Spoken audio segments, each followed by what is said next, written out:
So let's talk about frequency and volume. When it comes to frequency, or how often you wish to practice, we are going to follow two basic rules. Rule number one is don't miss twice.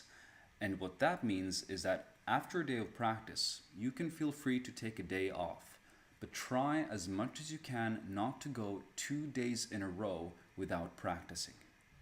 Rule number two is don't go thrice.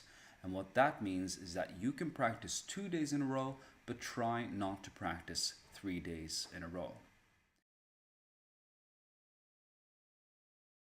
The amount of days per week that you will end up practicing will probably change from week to week, because what we all share this rather serious medical condition, and it's called being alive.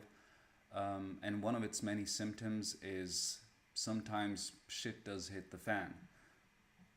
However, try as much as you can to stick to the two rules that have been provided.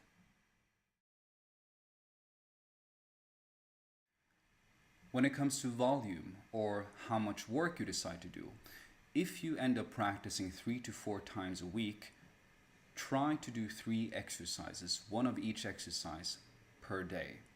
If you end up practicing 5 to 6 times a week, you can choose between either doing 2 exercises or 3 exercises per day. Of each exercise, you should do 3 to 5 sets. The amount of sets you end up doing should be based on the quality of the work you're doing. As an example, if you notice that the quality of the work you're doing in set number 4 is drastically worse than the quality of the work you did in set number 3, then you probably shouldn't be doing more sets.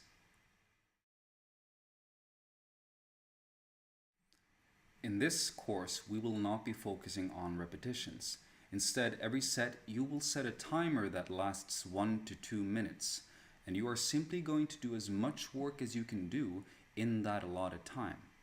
Again, it is the quality of the work you're doing and whether or not you're able to learn something new or smooth out something that you have already learned that ultimately matters.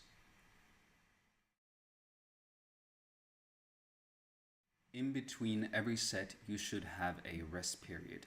And this rest period can last from anywhere between 2 to 3 minutes, or perhaps even more. When you're resting, try to visualize and imagine how you would like your next set to feel, and then start the next set whenever you feel ready.